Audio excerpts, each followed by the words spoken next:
सुबह खरीदो और शाम तक बेचकर पैसे कमा लो। कितना अच्छा लग रहा है ना सुन के। तो आइए आज इसकी सच्चाई जानते हैं। तो आज इस वीडियो में मैं आपको आजकल के सबसे हॉट टॉपिक इंट्राडे ट्रेडिंग के बारे में बताऊंगा।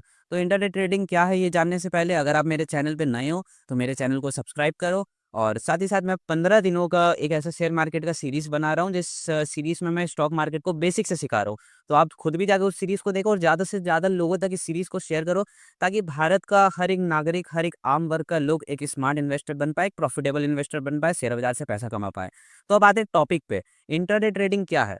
तो इंट्राडे ट्रेडिंग एक ऐसा ट्रेडिंग है जहां पे हम सेम डे में किसी भी शेयर को खरीद करके बेच देते हैं। अगर प्राइस बढ़ गया तो प्रॉफिट हो गया, अगर प्राइस घट गया तो लॉस हो गया। जैसे कि मानकर चलो कि आपने रिलायंस का कोई भी शेयर लिया 1500 का।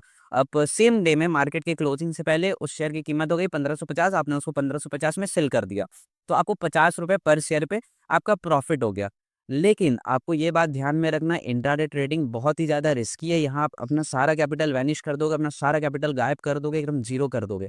तो आइए अब मैं आपको कुछ पॉइंट्स बताता हूँ जिसमें कि आपका इंट्राडे ट्रेडिंग में होने वाले लॉसेस के चांसेस कम जाएंगे और साथ ही साथ आपका कैपिटल खत्म होने से भी बच जाएगा।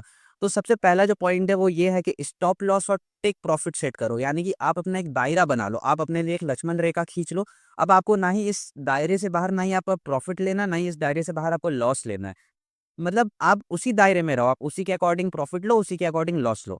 अब दूसरा पॉइंट, मार्केट के ट्रेंड को समझो, खुद से गेस मत करो। मतलब ये नहीं कि रिलायंस बहुत बढ़िया मेरे को सुनने में लग रहा है, मैंने रिलायंस का शेयर ले लिया, अब ये मेरे को प्रॉफिट ही देगा। ऐसा कोई जरूरी नहीं है। आप मार्केट के ट्रेंड को समझो, खुद से कुछ भी प्रिडिक्ट मत करो। अगर मार्केट बुलिश है तो बुलिश ट्रेंड में जाओ, बेयरिश है तो बेयरिश ट्रेंड में जाओ।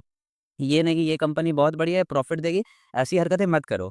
तीसरा, इमोशनली ट्रेडिंग मत करो। इंट्राडे ट्रेडिंग तो खास करके इमोशनली मत करो कि अब मेरे को ऐसा लग रहा है कि मेरे को अंदर से ऐसा फील आ रहा है कि मैंने 10,000 का कैपिटल से मैंने इंट्राडे ट्रेडिंग करा, मेरे को 1000-1500 का प्रॉफिट हो रहा है। अब मेरे को अंदर से ये फील आ रहा है कि अब मेरा ये प्रॉफिट भर के 5000 हो जाएगा। तो आप ये समझो कि रातों रात आपका 10,000 का 1 लाख कभी भी नहीं होने वाला है। तो इमोशनली ट्रेडिंग तो बिल्कुल ही मत करो, वरना आप अपना सारा कैपिटल गवा दोगे। अब चौथा जो पॉइंट है ये सबसे ज़्यादा एकदम इम्पोर्टेंट है, इस पॉइंट को हमेशा याद रखो। मान कर चलो कि आपने ये ट्रेडिंग के लिए 1 लाख रुपए का अपना कैपिटल इकट्ठा किया है। अब आपको ये नहीं करना कि पूरा पूरा 1 लाख लेकर आप घुस जाओ इंट्रा ट्रेडिंग में। आप उसका एक छोटा सा पार्ट निकालो, उसमें से 10% निकालो, 20% निकालो, 30% निकालो, जितना आपको सही लग रहा है आप उतना छोटा सा पार्ट निकालो। आप उससे फिर इंट्राडे ट्रेडिंग करो, मतलब 10,000 से करो, 20,000 से करो। पूरा कैपिटल आपको एक बार में इंट्राडे ट्रेडिंग में नहीं लगाना है।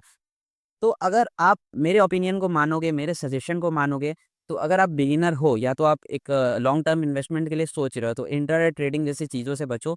इंट्राडे ट्रेडिंग को जितना हो सके उतना अवॉइड करो। आप एक सेफ इन्वेस्टमेंट की तरफ जाओ, आप म्यूचुअल फंड करो, एसआईपी करो, सेफ इन्वेस्टमेंट की तरफ सोचो।